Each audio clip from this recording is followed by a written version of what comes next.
오늘의 말씀은 갈라디아서 5장 6절에서 9절입니다. 그리스도 예수 안에서는 할례나 무할례나 효력이 없으되 사랑으로서 역사하는 믿음뿐이니라. 너희가 다름질을 잘 하더니 누가 너희를 막아 진리를 순종하지 못하게 하더냐. 그 권면은 너희를 부르신 이에게서 난 것이 아니니라. 적은 누룩이 온 덩이에 퍼지느니라. 바울이 갈라디아 지역에 교회를 세우고 떠난 뒤에 갈라디아 교회에는 유대 출신의 그리스도인들이 들어오기 시작했습니다. 예수를 그리스도라 고백하게 된 것까지는 좋았지만 유대인들은 애초에 바울이 갈라디아 교회에 전하고 심어둔 것과는 약간 결이 다른 복음을 공유하기 시작했습니다. 그로 인해 구원을 얻을 때 진짜 필요한 것이 무엇인가를 놓고 갈라디아 교회 내부에서는 논쟁이 일었습니다. 오직 믿음 하나만으로 하나님 자녀가 되는 것이 맞는지, 아니면 믿음 외에 할례도 받고 모세의 계명도 지켜야 하는 등 믿음 외에 다른 요소가 부과되어야 구원을 얻을 수 있는지, 갈라디아 교회는 이 두 가지 생각으로 나뉘어서 한 교회가 되지 못하고 있었습니다. 구원에 이르는 방법에 합의가 이루어지지 않았다는 사실은 교회가 무엇을 가르치고 자신들의 신앙을 어떻게 선언해야 하는지를 아직 확정하지 못했다는 뜻이기도 합니다. 때문에 이 순간은 갈라디아 교회에게 중요한 고비였습니다. 더불어 이 고비는 갈라디아 교회에게만 중요한 게 아니었습니다. 기독교 역사에 있어서도 복음의 본질이 무엇인지, 복음으로 산다는 그 핵심이 무엇인지에 대해 정확한 판결이 필요한 결정적인 순간이었습니다. 그와 같은 결정적 순간에 바울은 단호했습니다. 본문 6절에서 바울은 이렇게 말했습니다.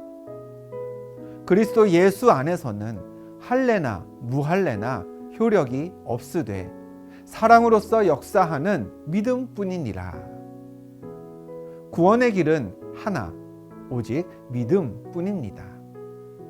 할례도 무할례도 믿음이 없다면 아무 효력이 없다 했습니다.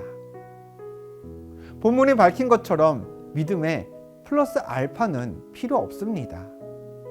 그 알파가 무엇이든 상관없이 구원에 이르는 믿음에는 아무것도 더할 것이 없습니다.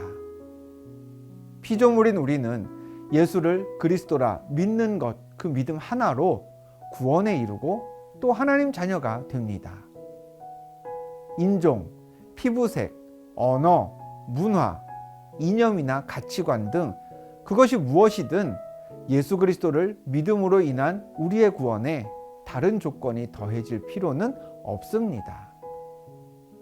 그러므로 예수 그리스도를 믿는 우리의 믿음이 진짜 믿음이 되기 위해서는 오직 믿음이라는 그 구원의 진리를 인정해야 합니다.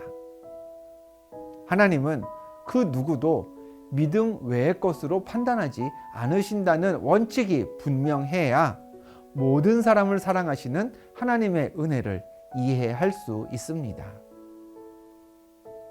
구원받기 위해 믿음 외에 무엇이 필요하다고 생각한다면 어떤 일이 일어날까요? 믿음은 있지만 그 추가로 필요한 그 무엇이 없는 사람은 구원에서 제외됩니다. 때문에 예수 그리스도의 복음이 모든 사람을 위한 복음이 될 수 없습니다. 하나님의 은혜와 사랑도 조건부 사랑이 되고 말겠죠. 두 번째로 우리 믿음이 진짜 믿음이 되려면 믿음의 형질이 사랑이라는 사실을 깨달아야 합니다. 본문 6절을 다시 한번 봅니다. 그리스도 예수 안에서는 할례나 무할례나 효력이 없으되 사랑으로서 역사하는 믿음뿐이니라. 본문에는 하나님의 자녀가 되기 위해 필요한 믿음의 특징이 설명되어 있습니다. 그냥 믿음이 아닙니다. 사랑으로서 역사하는 믿음이라 했습니다. 쉬운 성경에는 사랑으로 말미암아 나타나는 믿음이라 했고요. 새번역 성경에는 믿음이 사랑을 통하여 일하는 것이라고 번역되었습니다. 이 말씀은 두 가지 의미로 해석될 수 있습니다. 먼저 우리 믿음은 사랑에 의해 작동되기 시작하는 믿음이라는 겁니다. 믿음의 기원이 곧 사랑이라는 뜻이죠. 우리가 부활하신 예수님을 믿는 이유는 그저 맹목적인 신념을 지키기 위해서가 아닙니다. 나를 향한 하나님의 사랑이 가슴에서부터 느껴지기 때문입니다. 하나님의 말씀을 읽으면 읽을수록 하나님의 사랑이 확실해지기 때문입니다. 그러면서 그 사랑이 하나님을 신뢰하기 시작하게 만들고 또 그 신뢰가 하나님을 향한 믿음으로 굳어지는 거죠. 우리는 하나님이 우리를 보살피심을 확신합니다. 왜냐하면 하나님은 분명 우리를 사랑하시기 때문입니다.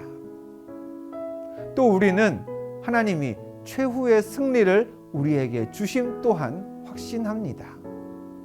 왜냐하면 하나님은 끝까지 우리를 사랑하시기 때문입니다. 이처럼 우리 믿음은 사랑에 의해 작동됩니다. 또 하나, 사랑으로서 역사하는 믿음이라는 본문이 뜻하는 두 번째 의미는 우리 믿음이 사랑을 통해 표현되는 믿음이라는 점입니다. 사람이 다른 누군가에게 두려움이나 불안을 느낀다면 왜 그럴까요? 상대를 믿을 수 없기 때문입니다. 분노나 적개심을 느낀다면 마찬가지입니다. 이런 감정들은요, 믿음이 아닌 믿지 못함에서 비롯됩니다. 예수 그리스도를 믿는 믿음은 사랑으로 표현됩니다. 하나님이 먼저 우리를 사랑하셔서 구원의 길을 열어주셨기에 그 하나님의 은혜가 받아들여진다면, 그래서 사랑으로 열린 하나님 나라의 문을 들어서게 되면 우리의 행동이 달라집니다. 포용하는 사람, 용서하는 사람, 이해하고 받아주는 사람이 우리를 표현하는 말이 되어야 합니다. 바울은 본문 7절과 8절에서 이렇게 말했습니다. 너희가 다름질을 잘 하더니 누가 너희를 막아 진리를 순종하지 못하게 하더냐? 그 권면은 너희를 부르신 이에게서 난 것이 아니니라. 갈라디아 교회 성도들도 지금까지 다름질을 잘 해왔습니다. 그런데 믿음을 가졌다 하는 성도들이 진리를 찾는다는 이유로 사랑이 없이 행동한다면 그건 진리에 순종하지 않는 성도입니다. 우리를 부르신 하나님에게서 난 권면도 아닌 것이죠. 그러므로 그리스도에게서 나온 진리는 항상 사랑에서부터 시작합니다. 또 사랑으로 표현됩니다.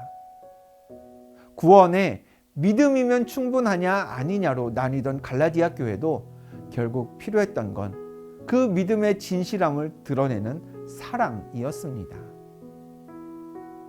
오늘 우리도 돌아보아야 합니다. 예수를 구세주로 고백하는 내 믿음에는 하나님의 사랑을 경험한 따뜻한 간증이 있는가? 그 믿음을 진짜 믿음으로 만드는 사랑의 행동과 표현이 나의 일상에서 묻어나고 있는가? 하나님은 우리에게 복 주시는 하나님이십니다. 더불어서 우리에게 주신 복을 우리가 세상에 흘려보내며 복의 통로로 쓰임받기를 하나님은 원하십니다. 복이 흘러가는 방법은요, 간단합니다. 우리가 예수 그리스도를 통해 하나님의 사랑을 입었으니 우리도 그 사랑을 표현하고 행하며 살면 됩니다. 오늘은 이렇게 기도합니다. 하나님, 우리를 구원에 이르게 하는 믿음은 사랑으로서 역사하는 믿음이라 했습니다. 하나님께 받은 사랑, 세상에 흘려보내며 복의 통로뿐 아니라 사랑의 전도자로 살게 하옵소서. 하나님의 사랑을 가슴에 담고 일상에서 그 사랑을 행하며 우리 믿음을 진짜 믿음으로 세상에 전하는 그런 하늘 백성 되시기를 축원합니다. 기도하겠습니다. 하나님, 그리스도 예수 안에서는 할례나 무할례도 효력이 없고 오직 믿음뿐이라 했습니다. 그러나 그 믿음은 사랑으로서 역사하는 믿음임을 기억합니다. 우리 가진 믿음이 진짜 믿음일 수 있도록 오늘도 우리 마음에, 행동에 사랑을 담고 표현하며 살게 하옵소서. 예수 그리스도의 이름으로 기도합니다. 아멘.